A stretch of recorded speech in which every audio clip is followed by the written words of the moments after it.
the beautiful cage we mistake for freedom. You wake up and start the day. Maybe you stretch. Maybe you check your phone. Maybe you get pulled into an endless scroll of people's successes, filtered happiness, curated outrage, and pixel-perfect dreams. But here's the strange part. Even if your day seems full of meetings, messages, errands, obligations, something inside remains disturbingly quiet. A small pulse that says, this isn't really it. You can't quite explain it. You're doing everything right. You're productive. You're polite. You're achieving. But the more you perform the rituals of modern life, the more a quiet unease grows, as if you're walking through a life constructed more like a stage set than a lived reality. And that's where the lie begins, not in what you do, but in what you accept as real, meaningful, and yours. Nietzsche once said, "Every conviction is a prison." We are imprisoned not because someone locked us up, but because we inherited a script and never dared to question the author. Most people don't even realize they're acting. They've been told what a good life is supposed to look like: career success, romantic love, social validation, and the illusion of control. They chase that image with ferocious energy, not noticing that the chase itself is the trap. We've replaced truth with performance, freedom with efficiency, and wisdom with productivity. In school, we are taught facts, not thinking. At work, we are taught roles, not purpose. In relationships, we are taught expectations, not honesty. It is no wonder that so many people feel empty even when they are winning. We are celebrated for being consistent, even when we are consistently lost. And the tragedy is not that most people are unhappy. The tragedy is that they don't even know what real happiness could look like, because they've never been given the tools to imagine it. Imagine being born into a beautifully decorated cage where the bars are made of praise, comfort, likes, money, and stability. Most people never try to leave because they're too busy decorating their cage, comparing it to others, and fearing the wilderness outside. Nietzsche was one of the few who stepped out. Click subscribe to this channel to get more profound insights. Not because he hated the world, but because he couldn't lie to himself. He saw how morality was manufactured to keep people obedient. He saw how religion, nationalism, and tradition were used to kill the individual's inner fire. He saw how language itself was twisted to make slavery sound like virtue. And most of all, he saw that the true self, the untamed, unfiltered, irrational part of us, had been buried under centuries of shame, reason, and politeness. That's why he talked about the death of God, not as a celebration, but as a warning. When the old myths die and no new values rise, people become lost. They become machines without a mission, shadows without substance.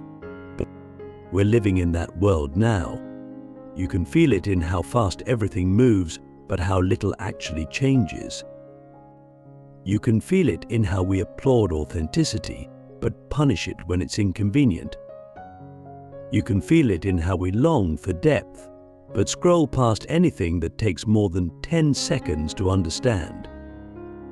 Nietzsche didn't escape the lie by being smarter.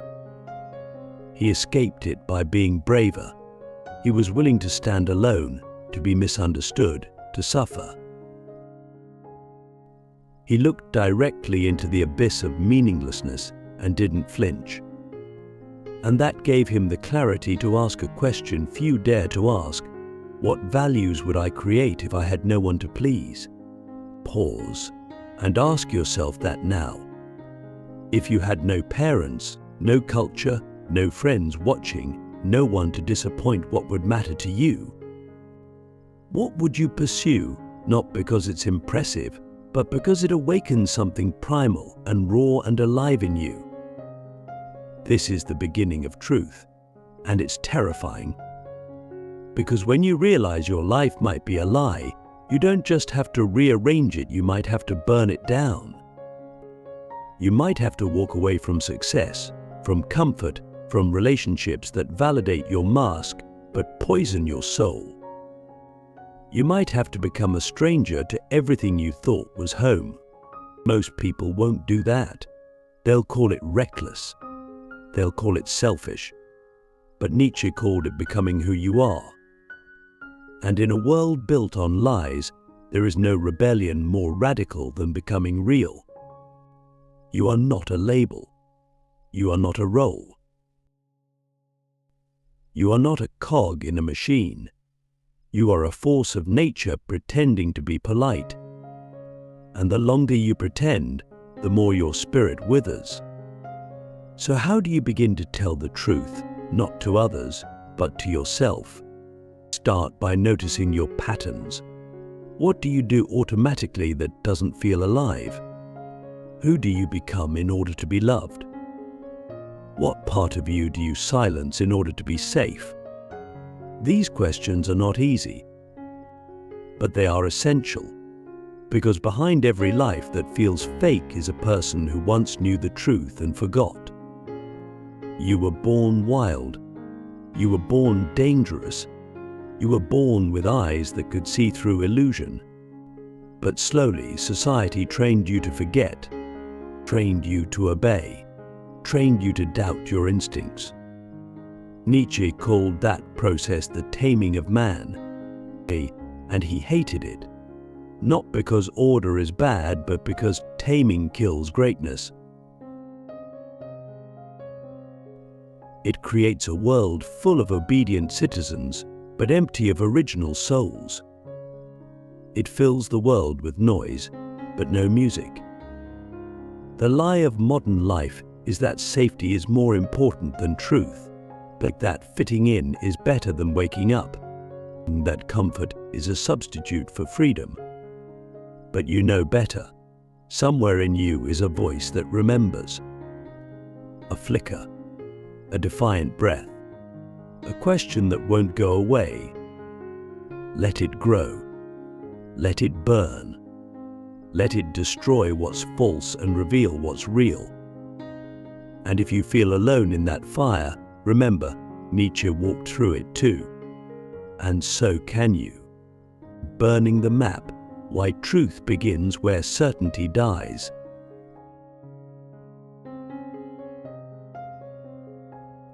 Let's say you've begun to sense the lie, that your life, as it stands, is a polished performance, one you've gotten so good at, you almost forgot you were pretending.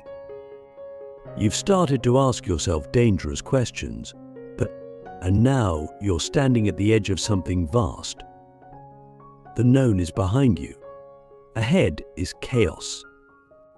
But Nietzsche would say, this is where your life actually begins. Most people cling to certainty because it makes them feel safe. We want answers, not questions. We want systems, not freedom. We want to be told what is right, what is wrong, who we are, and what to do. The modern world gives us this in abundance. Algorithms feed you your opinions. Experts dictate your choices. Traditions script your behavior. But in truth, all of this is a map someone else drew, a map that tells you where to walk, what to avoid, where to end up. The tragedy is, we confuse the map with the territory. We follow these inherited paths thinking they're real, but they're just ink on paper. They tell us where others have walked, not where we are meant to go. Nietzsche's entire philosophy is a revolt against the tyranny of maps. He believed that the moment you start walking a path, just because it's there, you've already betrayed yourself. That's why he didn't give his readers rules or commandments, only provocations. He didn't want to lead anyone, he wanted to awaken them. Because truth isn't found by following lines, it's found by setting the map on fire and walking into the unknown with your eyes wide open. That's where the Übermensch is born, not from certainty, but from confrontation with chaos. But chaos, for most people, is terrifying. It means giving up control. It means being wrong. It means facing the void. And here's where most lives return to the lie, not because people love lies, but because they fear what happens without them. This is why Nietzsche said that man would rather will nothing than not will at all. We'd rather cling to a bad identity than face the terror of not knowing who we are. You see it everywhere. People hold on to toxic beliefs, painful relationships, false identities, not because they're good, but because they're familiar. The lie becomes comforting, and comfort becomes addictive. But comfort without truth is spiritual death. It numbs the soul, dulls the senses, and flattens the fire that makes you human. Ask yourself right now, what part of your life do you keep only because it feels safe? What belief do you hold not because it's true, but because you'd fall apart without it? Are you willing to set it down, not because someone else told you to, but because you're tired of lying to yourself? Nietzsche would say, do it. Walk into that fire. The old beliefs die. He called this process the transvaluation of all values, a radical overturning of everything you've inherited. It's not a gentle change. It's an earthquake. It's letting go of what's good and evil by someone else's standards and asking, with terrifying honesty, what do I value from the depths of my being? And this is where the game changes. Because once the map burns, you're not just free, you're responsible. You can no longer blame society, parents, religion, or culture. You become the creator of your own morality. And creation is hard. It requires strength, solitude, and sincerity. Nietzsche never said everyone could do this. In fact, he believed very few would. Most would retreat to the herd, to the safety of the crowd. They'd worship comfort disguised as virtue. They'd follow ideologies because it's easier than thinking. But if you're still watching this, maybe, just maybe, you're different. Maybe you're ready to go beyond borrowed truths. Maybe you're ready to become dangerous, not in a violent way, but in the way a free mind is dangerous to a world built on obedience. And here's a bitter truth: freedom is not happiness, at least not the kind you're used to. Real freedom is terrifying, painful, raw. It strips you of your illusions. It makes you question everything, even your own motives. It forces you to stand naked before life without a mask, without a role, without applause. But that is where your real self begins to speak, not in the noise of validation, but in the silence of becoming. Nietzsche once wrote, "He who has a why to live can bear almost any how." But that why cannot be borrowed. It cannot come from religion, or nationalism, or career goals handed to you like toys. It must be forged. And the forge is fire. The fire is solitude, struggle, and self-overcoming. So how do you do this practically? You start by becoming a philosopher of your own life. That doesn't mean reading books, though it helps. It means observing yourself like a scientist and asking, what do I do out of habit, not truth? What masks do I wear to be accepted? What do I desire only because others desire it? Start stripping these away. Say no to what is false, even if it's popular. But say yes to what is real, even if it's lonely. Replace comfort with meaning. Trade applause for silence. Let the world misunderstand you. And above all, stay with the questions. When you feel the pull to find a quick answer, stop. Sit in the discomfort. Let the questions dig deeper. Don't settle for surface truth. Ask again and again, what do I truly value? Who am I without my past? Without my job? Without my identity? If that terrifies you, good. It means you're alive. In Nietzsche's view, the highest form of humanity is not the one who finds truth, but the one who creates it. This is the Übermensch, not a tyrant, not a monster, but a human being who has transcended their conditioning, their fear, their need to conform. Someone who dances with life because they are no longer chained by it. But beware, the road there is long, lonely, and full of doubt. You will lose people. You will lose certainty. You may lose the image of yourself you spent years perfecting.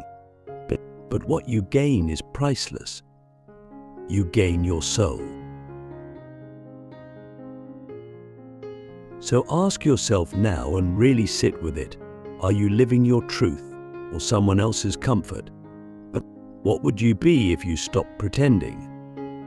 What map are you still following that needs to burn? And most importantly, do you dare to walk where no one has walked before? Because that is where Nietzsche walked. And if you choose to go, don't expect company. But do expect to meet yourself, not the you perform, but the you that watches. The one who remembers, the one who was never fooled.